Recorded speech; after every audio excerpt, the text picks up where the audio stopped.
So the big question, do you think they're going to move today? I think there's a real chance of it. I think all the things they care about have moved the wrong direction since the last meeting. If you thought they were calibrated policy correctly in May, inflation expectations, the growth measures, it's all ticked downward in ways that, I think what the market's capturing is something very real. It's not just the market overreacting.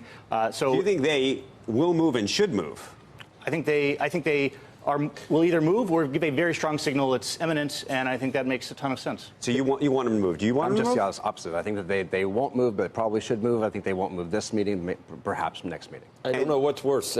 Saying, basically making it look like Trump was right is bad enough, but making it look like they were wrong in December is even worse. I think they don't want to admit maybe that was a policy error, and that's exactly what this would be doing if they did it today. I think you're right, but that's the worst possible reason to make the wrong policy move, because you're embarrassed. It can't be about your ego. They are human, but can they overcome that? Will Jay Powell decide, we can admit we made a mistake? That's what grown-ups do. They go down in the history books as a mistake. They cut today. Absolutely, I agree. But how much of this for the Fed should be a judgment? Can we go back? Why is that a mistake? Because you argue they should have gone up, because you said that was Joe, what happened in the quarter after they hiked rates? What was their number? I'm not going to admit the number. Admit the number. It was 3.1%. That's a backward-looking thing. You're looking at the it was a forward-looking number. Why do you think we're okay? But why do you think we're now looking at cutting if it was the right move in December? Did the Fed correctly? That many things changed? Did the Fed correctly predict that President Trump would put tariffs on China? Did it correctly predict that there would be Mexican tariffs? But this is the question. That's not a mistake. There were no Mexican tariffs. There were no Mexican tariffs, and there's been no.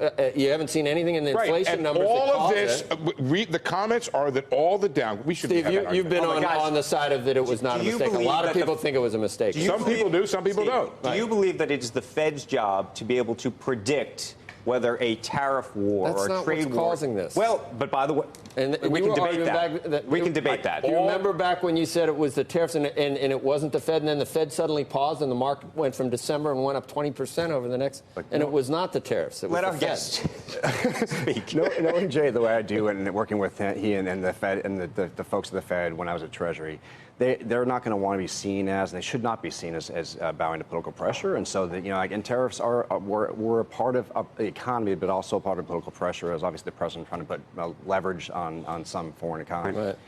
Neil, do you believe that the tariffs have played a role in this? Absolutely. But one thing we've learned about tariffs, I think we've seen with the commodity price drops since the Chinese tariffs were escalated, we're seeing that even the inflation impacts of tariffs aren't maybe what we thought a few months ago, that, we don't even know how it nets out, higher prices on certain goods versus lower commodity prices due to global growth. And I think that's one more reason that the tariffs imply, maybe easier monetary policy is where we need to be. So what do you attribute the current state of malaise then? Economic malaise, if that's what we're going to call it. We just said it was 3.2%. So. I think there was a garden variety slowing that was in the offing that was turned into something more than a garden variety slowing by But do we know we're in a slowing?